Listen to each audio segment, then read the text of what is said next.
सभी छात्राओं को नमस्कार। आज हम हमारी पाठ्यपुस्तक में संकलित नरपति नाल्हे द्वारा रचित बीसलदेव रास या रासों के संदर्भ में चर्चा करेंगे। बीसलदेव रास नरपति नाल्हे जो कवि थे, लगभग 14वीं शताब्दी में इन्होंने इसकी रचना की थी। नरपति नाल्हे ने बीसलदेव रासों की। बीसलदेव रास अथवा रासों जो है बहुत प्रसिद्ध काव्य है और इस काव्य में शाकंभरी जो अजमेर के पास में स्थित है, शाकंभरी या अजमेर के राजा बीसलदेव चौहान तथा धारा नगरी के राजा भोज परमार की पुत्री राजमती की प्रेम कथा का वर्णन हमें इसमें देखने को मिलता है। अतः बीसलदेव रास या रासों एक प्रेमाख्यान काव्य है। ये वीर रसात्मक काव्य नहीं है बल्कि प्रेमाख्यान काव्य है। बीसलदेव रास को वीर काव्य नहीं माना जा सकता क्योंकि इस काव्य में राजा बीसलदेव के पराक्रम अथवा युद्ध कौशल का वर्णन हमें देखने को नहीं मिलता है, इसलिए ये प्रेमाख्यान काव्य है। तो आज हम चर्चा करेंगे बीसलदेव रास का जो पद हैं, उन पदों की व्याख्या के संदर्भ में आज हम चर्चा करेंगे।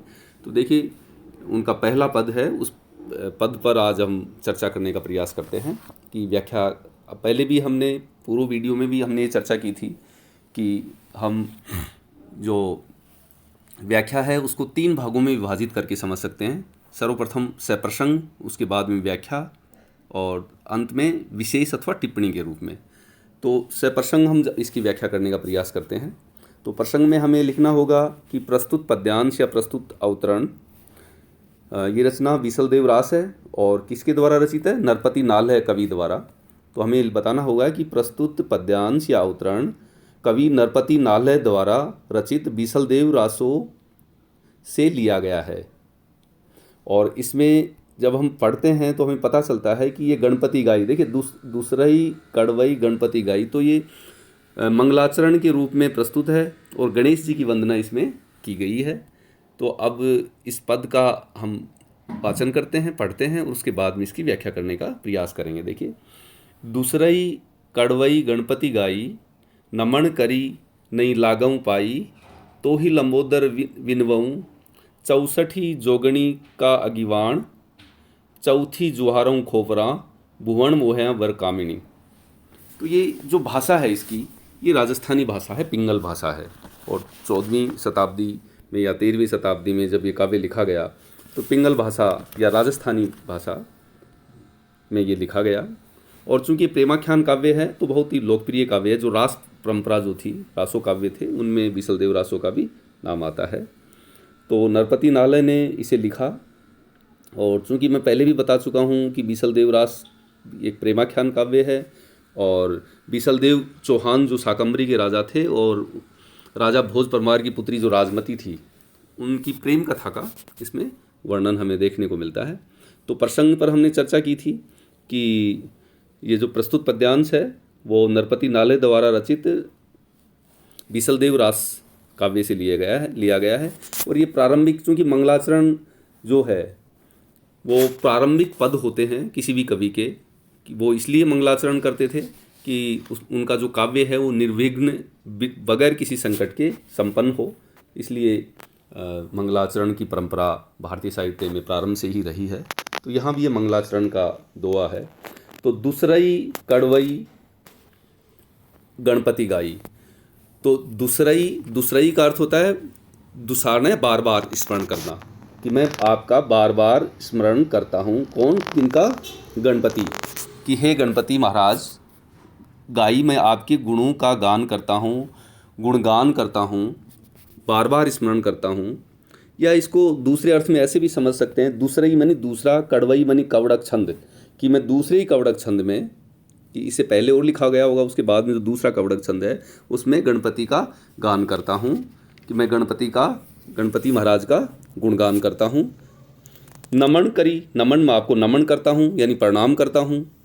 लागऊ पाई, पाई मानी पैर, और आपके चरण यानी आपके चरणों में लागू यानी स्पर्श करता हूँ, आपके चरणों में शीश झुकाता हूँ, आपके चरणों में वंदन करता हूँ, नमन करता हूँ, प्रणाम करता हूँ, हे गणपति महाराज। तो यहाँ इनके जो आराध्य इष्ट हैं वो गणपति महाराज हैं, और गणपति जी को वो संबोधन करते हुए मंगलाचरण की परंपरा में वो इस पद का सृजन कर रहे हैं।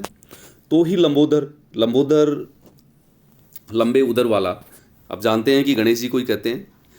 तो ही लंबोदर, हे गणेश जी, आप ही को विनवऊँ, विनव मानी आप ही के प्रति मैं नमन करता हूँ, विनती करता हूँ, निवेदन करता हूँ, आप ही की वंदना करता हूँ। विनवऊँ विनती करना, वंदना करना, मैं आपको प्रणाम करता हूँ, वंदना करता हूँ।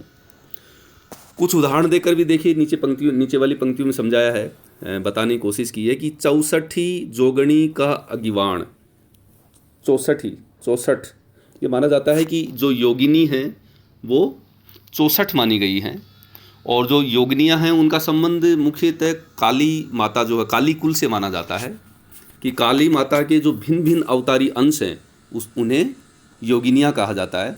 तो समस्त जितने भी योगिनियाँ हैं वो तंत्र और योग विद्या से घनिष्ठ संबंध रखती हैं, और उनमें अलौकिक शक्तियों की कल्पना की गई है।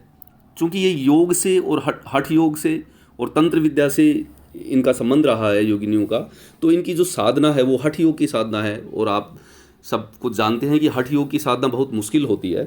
तो कवि देखिए ये भी कहने के लिए बताने की कोशिश कर रहा है कि 64 जोगिनी का अगिवाण, अगिवाण मानी उनकी जो परीक्षा है या उनकी जो तपस्या है, 64 योगिनियों की भांति मैं कठिन साधना या तपस्या करने के लिए तैयार हूँ।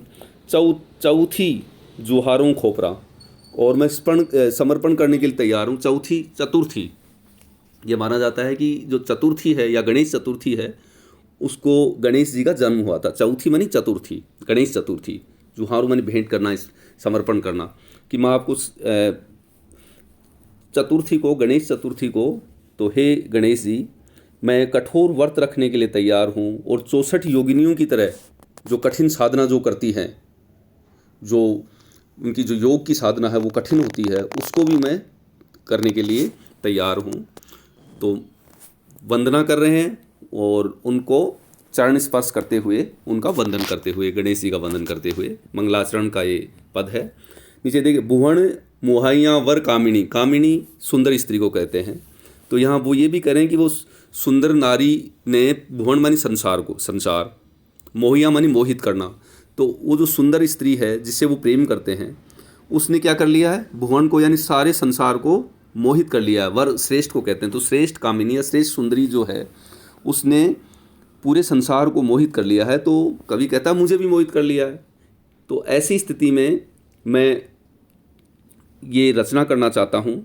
तो और कठिन साधना यानी 64 योगिनियों की तरह कठिन साधना करने के लिए तैयार हूँ, कठोर व्रत करने के लिए तैयार हूँ, आपका वंदन करता हूँ, वंदना करता हूँ। तो गणेश जी से, अपने आराध्य इष्ट से वो अपनी कामना करते हैं कि उनका कार्य अवश्य पूरा हो। तो इस तरह से उन्होंने इस पद में अपनी मनोकामना पूरी करने का और गणपति जी को प्रणाम किया है, वंदन किया है, उनकी वंदना की है।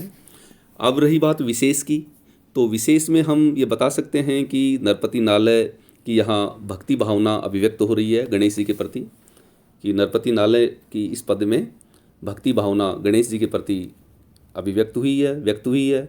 और ये जो पद है ये मंगलाचरण से संबंधित है, कि मंगलाचरण की परंपरा में उसी रूप में ये लिखा गया है, और इसका संकेत भी इसमें किया गया है। क्योंकि गणेश जी को हम सभी जानते हैं विघ्न विनाशक माना जाता है, मंगल साधक माना जाता है। सर्वप्रथम हमारे यहाँ परंपरा रही है कि हम गणेश जी की आराधना करते हैं, सर्वप्रथम उन्हीं को पूजा जाता है। भाषा आप जानते ही हैं कि यहाँ राजस्थानी भाषा है, पिंगल भाषा का इसमें प्रयोग हुआ है। धन्यवाद।